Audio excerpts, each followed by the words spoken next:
اگر ہم چاہتے ہیں کہ یہ ملک ترقی کر جائے، یہاں سے کرپشن، رشوت اور بد امنی جو ہے یہ ختم ہو جائے اور یہ خوبصورت، پراسپرس، پرامن ملک بن جائے، تو ہمیں صرف ایک کام کرنا ہے، اور وہ کام یہ ہے کہ ہم نے اپنی جو نسل ہے، جو ہمارے بچے ہیں، ان کو رزق حلال کھلانا ہے۔ یہ جو اس وقت خرابی ہے، یہ رزق حلال نہ ہونے کی وجہ سے ہے۔ جن ماں باپ نے اپنے بچوں کو رزق حلال کھلایا ہے، وہ کبھی رشوت نہیں لے سکتے، وہ کرپشن نہیں کر سکتے، وہ کسی قسم کی دہشت گردی میں، چوری چکاری میں، ڈکیتی میں انوالو نہیں ہو سکتے۔ تو اگر آج سے ہم یہ طے کر لیں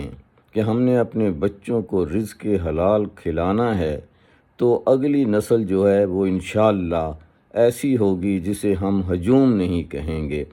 جسے ہم قوم کہیں گے، پاکستانی قوم، جو دنیا بھر میں نہ صرف اپنا بلکہ اسلام کا، پاکستان کا اور اپنے بزرگوں کا نام روشن کرے گی۔ یہ جو گند آج کل کر رہے ہیں نا، یہ اپنے بزرگوں کا دیا جو ہے وہ بھگت رہے ہیں۔